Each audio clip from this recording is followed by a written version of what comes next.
Good afternoon all the students. तो जैसा कि आपको पता है हमारी ऑनलाइन क्लासेस चल रही हैं।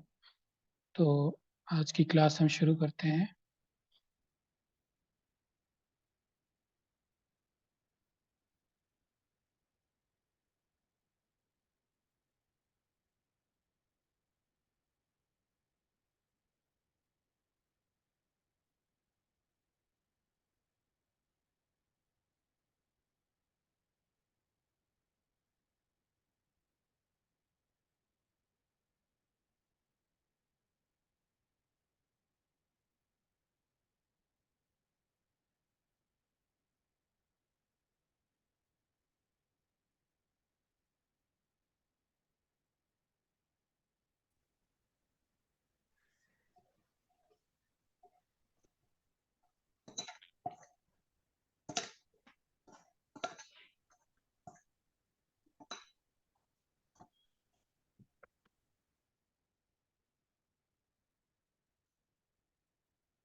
तो आपका पेपर 2 है ये systems of psychology 2।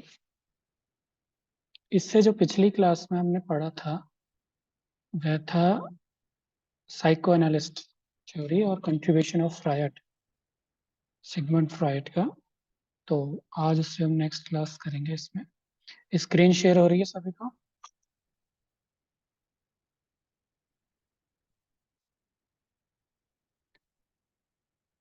Screen share हो रही है स्टूडेंट्स? Yes sir. ओके, ठीक।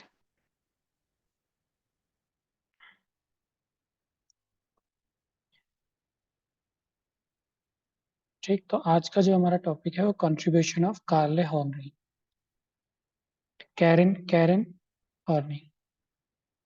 ठीक, तो ये जो था ये न्यू साइको एनालिस्ट, नव मनोविश्लेषणवादी। ठीक, इनमें जो है कैरन हॉर्नी का प्रमुख योगदान है। ठीक, तो इनके बारे में जब भी इनका आएगा या तो आएगा कि न्यू साइको एनालिस्ट या फिर न्यू फ्राइडियन भी बोलते हैं इनको, नव नव फ्राइडवाद और न्यू साइको एनालिस्ट नव विश्लेषणवाद। ठीक है, उसके बारे में बताइए। या फिर कंट्रीब्यूशन, कैरन हार्नी का योगदान, तो उसमें आप कैसे बताएंगे, या उसमें मेन मेन टॉपिक सब हम भी पढ़ेंगे। ठीक, तो हार्नी एक महिला मनोवैज्ञानिक थी। ठीक, फीमेल साइकोलॉजिस्ट हैं, ये याद आपको होना चाहिए आपको। ठीक, उनके विचारों को 3 बिंदुओं में समझाया जा सकता है। ठीक, तो सबसे पहले तो ये न्यू नव मनोविश्लेषणवाद मतलब सिगमंड फ्राइड के जो सिद्धांत है उसके विरोध में इसको इसका प्रतिपादन किया गया है। या फिर जो भी जो प्रमुख मनोवैज्ञानिक थे उन्होंने जो ये इस संप्रदाय बनाया, सिगमंड फ्राइड के, वो किन किन सिद्धांत, कुछ कुछ सिद्धांतों से जो है समर्थन उसका नहीं करते थे, इसलिए उन्होंने इसमें कुछ चेंजेस किया। तो जो हार्नी के 3 बिंदुओं में उनके विचारों को हम समझा सकते हैं। तो सबसे पहला है मूल दुश्चिंता, बेसिक एंजाइटी बोलेंगे इसको इंग्लिश में। ठीक, तो ये क्या होता है, ये पॉइंट हम समझाएंगे इसके इनमें कैरन हॉर्नी के कंट्रीब्यूशन। दूसरा बिंदु है स्नायु विकृत आवश्यकताएं तथा स्नायु विकृत प्रवृत्तियां। ठीक, इंग्लिश में इसे बोला जाता है neurotic needs and neurotic trends. ठीक, और थर्ड पॉइंट है चिंता को कम करने के उपाय। ठीक, attempts to at coping anxiety, anxiety coping करने के अटेम्प्ट्स। ठीक, तो ये 3 प्रमुख बिंदु हैं, इसमें आप समझाएंगे तो यही प्रमुख कंट्रीब्यूशन है कैरन हॉर्नी के। ठीक, तो आप थोड़ा सा जो है कैरन हॉर्नी के बारे में बुक में पढ़ सकते हैं, थोड़ा उनका बायोग्राफी डाल सकते हैं, क्या है उनका प्रमुख किताब कौन सी है, या फिर उन्होंने प्रमुख अध्ययन उनके कौन से थे, ये और थोड़ा सा लिख सकते हैं। ज़्यादा बायोग्राफी नहीं लिखनी है। एक मेन हमें उनके जो उनके जो कंट्रीब्यूशन है, जो या मेन पॉइंट्स हैं या सिद्धांत है, वो हमको बताने हैं। ठीक, तो जो इनका दृष्टिकोण था कैरन हॉर्नी का, वो एक मनोविज्ञान के प्रति नया था। अ, उन्होंने जो है सामाजिक एवं सांस्कृतिक कारकों पर बल डाला है, और सिगमंड फ्राइड की कई सारे जो पॉइंट्स थे उससे वो समर्थन नहीं करती उनका। तो ये 3 प्रमुख बिंदु हैं, इनको हम समझाएंगे।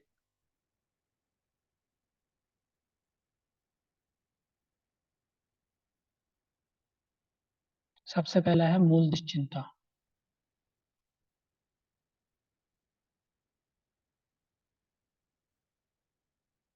ठीक। तो जब व्यक्ति के मौलिक अंतः शक्ति की अभिव्यक्ति नहीं होती है, ठीक, जब उसका पोटेंशियल है, उसके जो उसकी अभिव्यक्ति नहीं होती या उसकी पूर्ति नहीं होती है, तो उससे क्या है, एंजाइटी उत्पन्न होता है।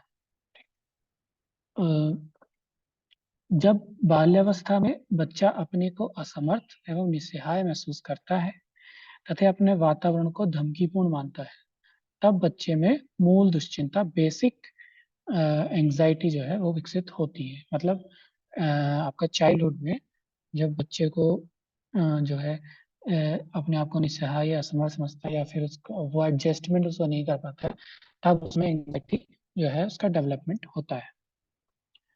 ठीक।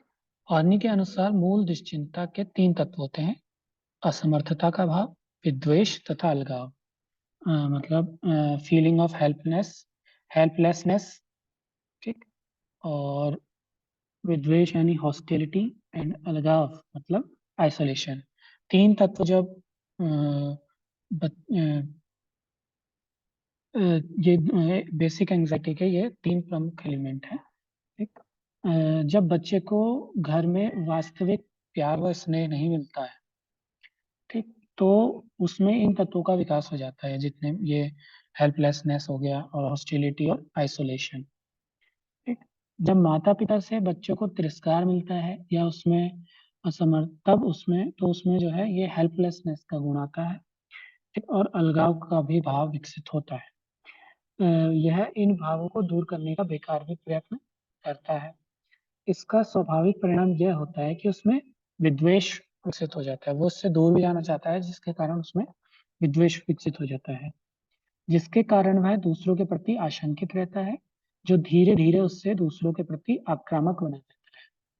उसमें दोष भाव भी विकसित हो जाते हैं, जिसका पहले तो वह दमन कर देता है, परंतु बाद में उसमें उसमें दुश्चिंता विकसित हो जाती है।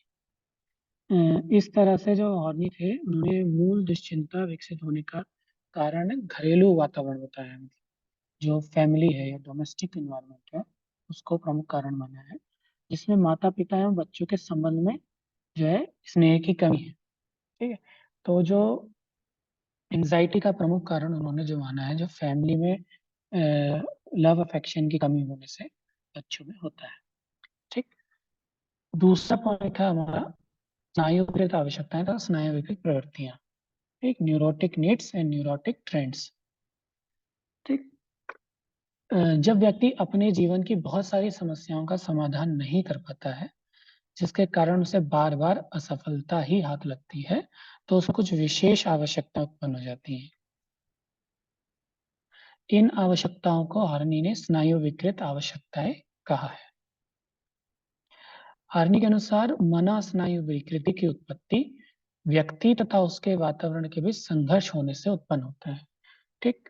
फ्रायड ने जो था वो ईड ईगो और सुपर ईगो जो था उसमें जब बैलेंस नहीं होता था तब बताया था कि जो न्यूरोटिक डिसऑर्डर होते हैं, परंतु हार्नी ने क्या बोला कि जब जो हमारा इन्वायरमेंट है, ठीक है, जो हमारा एनवायरनमेंट है उसमें और और पर्सन और उसके एनवायरनमेंट में जब कॉन्फ्लिक्ट होते हैं तब जो है न्यूरोटिक बिहेवियर उत्पन्न होता है। हार्नी के अनुसार एक स्नायु विकृत व्यक्ति हमेशा 3 दिशाओं में से किसी एक दिशा में अपने आप को ले जाता है। कौन कौन सी दिशाएं हैं वो? पहला है व्यक्ति की ओर झुकने की प्रवृत्ति। ठीक। Moving towards people. ठीक। इस तरह की विकृति की प्रवृत्ति में व्यक्ति अति अनुपालनशील का गुण पाया जाता है।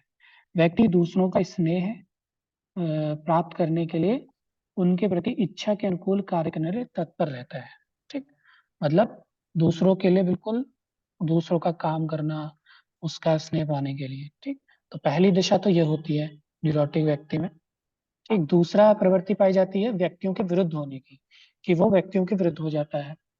ठीक, इस प्रवृत्ति में व्यक्ति दूसरों का सामना नहीं करना चाहता। नहीं, सॉरी, इस तरह की प्रवृत्ति में व्यक्ति दूसरों के प्रति आक्रामक या विद्वेष अधिक मात्रा में पाया जाता है। ठीक, वो एग्रेसिव नेचर हो जाता है उसका। जो थर्ड है वो है व्यक्ति से दूर हटने की प्रवृत्ति। ठीक, moving away from the people कहते हैं इसको। इस प्रवृत्ति में व्यक्ति दूसरों का सामना नहीं करना चाहता और उनसे दूर हटने की कोशिश करता है। उससे लोगों से मिलना जुलना अच्छा नहीं लगता और वो एकांत प्रिय हो जाता है। ठीक, तो जो न्यूरोटिक पर्सन होते हैं उनमें तीन तरह की प्रवृत्ति पाई जाती है। या तो वो व्यक्तियों की तरफ ज्यादा झुकेगा, या फिर उनके विरुद्ध हो जाएगा, या फिर उनसे दूर हटेगा। ठीक, इन तीन प्रवृत्तियों से तीन तरह के व्यक्तित्व की उत्पत्ति होती है। ठीक, जो ये तीन प्रवृत्तियां हैं इनसे तीन तरह की पर्सनैलिटी भी उत्पन्न होती है। ठीक, पहला पर्सनैलिटी है फरियादी प्रकार। ठीक, कंप्लेंट टाइप। इस तरह का व्यक्तित्व का संबंध व्यक्तियों की ओर झुकने की प्रवृत्ति, जब अगर व्यक्ति व्यक्तियों की ओर झुकने की प्रवृत्ति है तब उसमें इस प्रकार की पर्सनैलिटी आएगी। ठीक, कंप्लेंट टाइप। ठीक, ऐसे व्यक्ति जरूरत से ज्यादा दूसरों पर निर्भर करते हैं और दूसरों के स्नेह को जरूरत से ज्यादा महत्व देते हैं। ठीक, सेकंड जो है वो है विद्वेष प्रकार।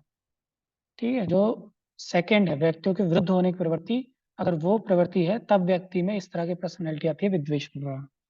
ठीक है, ऐसे व्यक्ति आक्रामक और शक्की और समाज विरोधी प्रकृति के होते हैं। थर्ड जो पर्सनैलिटी है वो असंबद्ध। ठीक है, जब व्यक्तियों से दूर हटने की प्रवृत्ति होगी व्यक्ति में, तब उसमें इस प्रकार की पर्सनैलिटी होगी, जिसे हम बोलते हैं डिटैच्ड टाइप। ठीक, डिटैच्ड टाइप पर्सनैलिटी इस तरह के व्यक्तियों से दूर हटने की प्रवृत्ति से संबंधित है। ठीक, और ऐसे व्यक्तियों में आत्मकेंद्रिता, एकांतीय, असामाजिकता अधिक होती है। ठीक है, तो जो ये है इसमें हॉर्नी ने ये बताया कि जो न्यूरोटिक व्यक्ति है वो तीन दिशाओं की ओर जा सकता है। या तो व्यक्तियों की ओर झुकना, या व्यक्तियों के विरुद्ध होना, या व्यक्तियों से दूर हटना। और अगर वो व्यक्तियों की ओर झुकने की प्रवृत्ति रखता है तो उसमें फरियादी प्रकार की पर्सनैलिटी होगी। और अगर वो व्यक्तियों के विरुद्ध होने की प्रवृत्ति रखता है तो उसमें विद्वेष प्रकार की पर्सनैलिटी होगी। और वो व्यक्तियों से दूर हटता है तब उसमें असंबद्ध प्रकार की पर्सनैलिटी होगी। ठीक, थर्ड पॉइंट जो है वो है आपका चिंता को कम करने के उपाय। ठीक, इसमें देखिए इन उपायों को दो भागों में बांटा है अर्नी ने। ठीक, सबसे पहला है आदर्शवादी आत्मछवि, आइडियलाइज्ड सेल्फ इमेज। ठीक, हार्नी के अनुसार जो मूल जो एंजाइटी है उसको दूर करने के ख्याल से जो व्यक्ति है वो अपने आप को एक आदर्शवादी छवि विकसित कर लेता है अपने आप को। ठीक है, जिसमें वह अपने आप को सभी तरह के गुणों से मुक्त मानता है, और जो भी उसके क्या नाम है उत्तम गुणों से युक्त मानता है। मतलब जो भी वो समझता है अपने आप को कि मैं एक आदर्श, मेरी पर्सनैलिटी है। जो ये अपने आप को आदर्श आइडियलाइज्ड इमेज जो करता है वो एक तरह से अवास्तविक होती है। ठीक, तो एक तरह से तो वो अपनी चिंता को इस तरह से कम कर सकता है, कर लेता है कि वह अपने आप को आइडियलाइज्ड सेल्फ इमेज बनाता है अपनी, कि मेरे अंदर ही सारी खूबियां हैं। ठीक, और दूसरा जो है वो है रक्षा प्रक्रम, डिफेंस मैकेनिज्म। ठीक, ये जो है फ्राइड ने भी बताया था। ठीक है, उन्होंने बहुत सारे डिफेंस मैकेनिज्म बताए थे, और जो हर्नी है उन्होंने दो बताए थे, युक्तिकरण तथा बाह्यता। ठीक, रैशनलाइजेशन और एक्सटर्नलाइजेशन। ठीक, युक्तिकरण तो वही है जो जिसमें वो क्या करता है कि अयुक्ति संगत जितने भी होते हैं, इरेशनल जो मोटिवेशन होते हैं या इच्छाएं होती हैं, ठीक है, उनको वो युक्ति संगत बना देता है।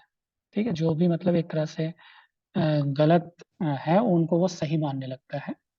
ठीक, और दूसरा जो रक्षी डिफेंस मैकेनिज्म है वो है बाध्यता, या फिर इसे दोषारोपण भी कहते हैं। ठीक है, जो मतलब जो गलतियां हैं वो दूसरों के ऊपर आरोपित कर देते हैं। तो ये दो तरह के जो डिफेंस मैकेनिज्म है वो जो है मनुष्य अपनाता है। ठीक, तो कंट्रीब्यूशन की जब भी बात आएगी आपके है कैरन हॉर्नी की, तो उसमें 3 पॉइंट्स आपके समझाएंगे, ठीक है।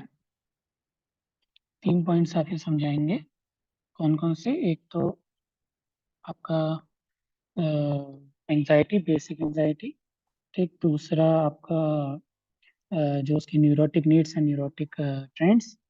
और थर्ड है आपका चिंता को कम करने के उपाय, अटेम्प्ट्स ऑफ कॉपिंग एंजाइटी, ठीक। तो कंट्रीब्यूशन ऑफ कैरन हॉर्नी में आप ये सब लिख सकते हैं, ठीक है। बाकी ये जो क्लास है इसका आपको यूट्यूब पे भी मिल जाएगा कुछ टाइम बाद। और अ,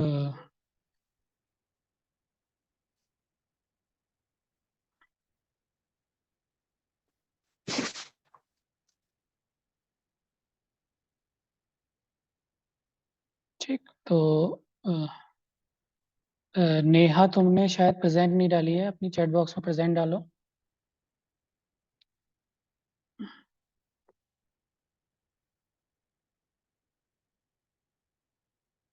ठीक, नेहा चैट बॉक्स में प्रेजेंट डाल दो।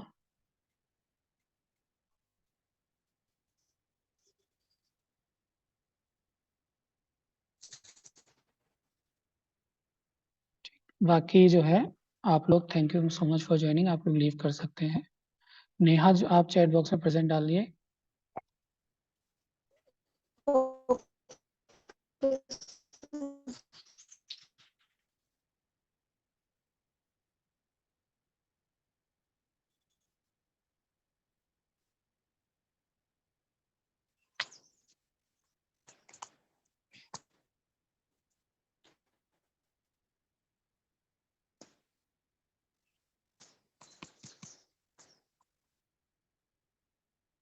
ओके, ठीक है। तो आप लोग लीव कर सकते हैं class. Thank you so much for joining.